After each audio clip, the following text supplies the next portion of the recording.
Baik, pemirsa, terima kasih Anda masih bergabung bersama kami dalam Market Opening dan kita akan lanjutkan kembali perbincangan bersama dengan Bapak Hans Kui.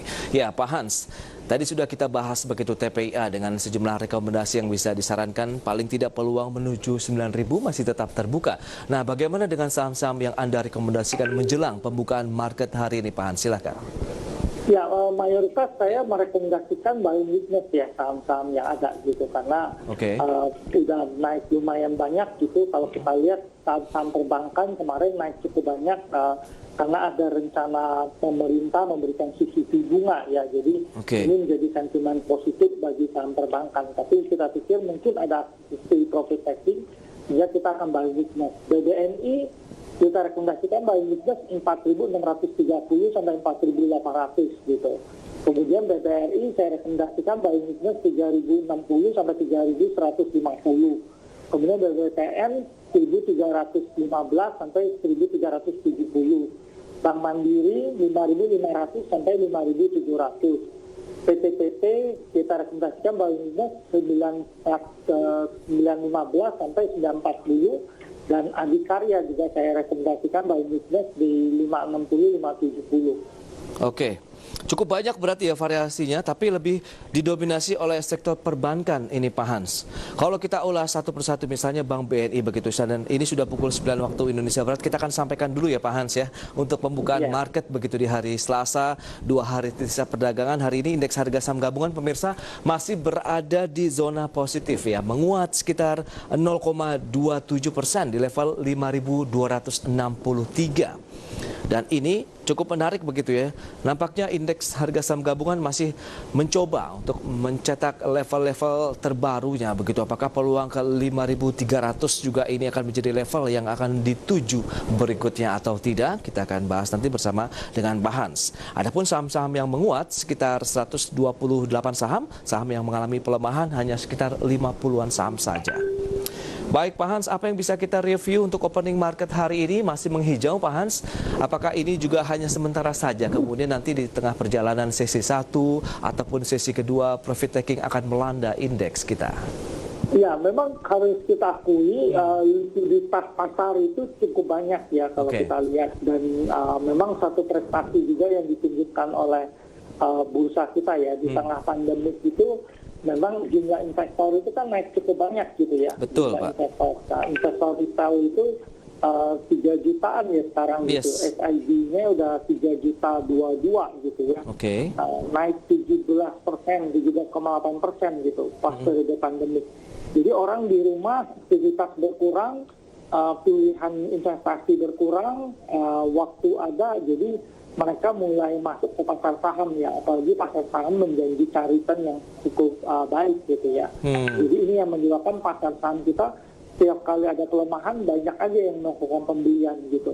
Tapi ini terjadi juga di seluruh dunia ya, kalau kita lihat sebenarnya likuiditas dunia itu sangat longgar.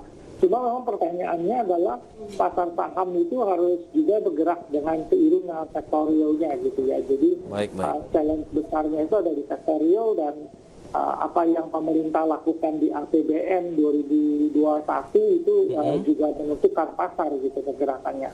Pak Hans, ini menarik nih. Sektor perbankan hari ini semuanya menghijau dengan kenaikan yang cukup signifikan, rata-rata sudah di atas 1%. Bank BNI juga demikian. Anda sarankan tadi adalah buy on weakness. Apakah justru peluangnya kita harus menunggu lebih lama lagi untuk kita mengambil posisi beli karena Anda katakan di 4630 sampai dengan 4800 untuk entry levelnya, atau bagaimana nih untuk Bank BNI?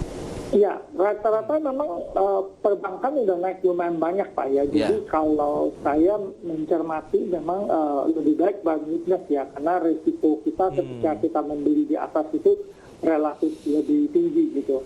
Kayak BNI ini kan kalau kita cermati Bollinger Band-nya kan harga saham udah di atas Bollinger Band gitu. Kemudian udah 2 hari memerah. Jadi kalau kita melakukan pembelian di level-level ini relatif lebih berisiko, sehingga kita lebih aman melakukan buying weakness ya di pasar. Berarti nunggu dulu ada sedikit koreksi 4630 sampai dengan 4800 baru kita hajar kanan untuk Bank BNI. Iya, jadi kalau ada koreksi baru kita melakukan pembelian. Jadi masuknya sebaiknya di level berapa tadi sudah disarankan, kemudian bagaimana dengan potensial upside-nya dong Pak? Apakah ini untuk kita short term trading kah atau medium to long? Ya, Saat ini kalau kita lihat 5.300 itu udah jadi resisten dia ya. Jadi kalau kita melakukan pembelian sekarang kita bertarget 5.350 gitu. Jadi ini kan relatif terlalu tipis ya. Jadi kalau ada penurunan kita ada minus itu upside potensinya kita lebih menguntungkan bagi kita. Oke, itu dia untuk Bank BNI. Jadi tetap buy on weakness saja, menunggu di harga bawah, ada koreksi baru kita masuk, peluang ke 5350. Bank BRI bagaimana Pak Hans? Sudah naik 1,5%-an. Apakah tetap menunggu di 3150? Ya, Bank BRI sendiri kalau kita lihat memang udah bergerak test resisten, kemudian kelihatan 2 hari dia melemah gitu ya. Sehingga saya lebih memilih untuk buy weakness juga gitu. Polanya dia belum berhasil break resisten secara solid, jadi lebih baik saya buy weakness di saham ini gitu. Nah, posisi juga di Bollinger Band atas ya, kalau kita lihat candle 2 hari terakhir mengecil, jadi tentu resiko kita cukup besar ya kalau kita melakukan pembelian sekarang gitu. Overbought ya Pak ya, rata-rata sektor perbankan begitu ya?